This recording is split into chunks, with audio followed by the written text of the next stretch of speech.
બોટાદના સરવા ગામ પાસે સર્જાયો ગમખ્વાર અકસ્માત। પાળિયાદ પોલીસ સ્ટેશન વિસ્તારના સરવા ગામ નજીક મહાકાળી હોટલ સામે સર્જાયો અકસ્માત। ગત રાત્રિના પિકઅપ વાન અને કાર વચ્ચે સર્જાયો હતો અકસ્માતમાં પ્રિયાંકભાઈ પરમારનું ઘટનાસ્થળે મોત તો 5 લોકોને ઈજાઓ પહોંચી, એકને ગંભીર ઈજાઓ થતાં સારવાર માટે અમદાવાદ ખસેડે।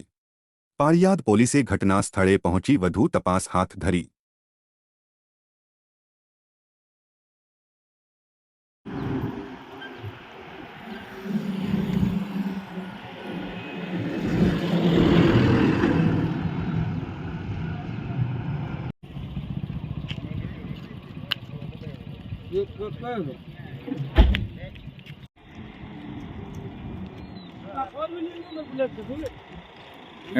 ये आम मूक तो नीचे मूक।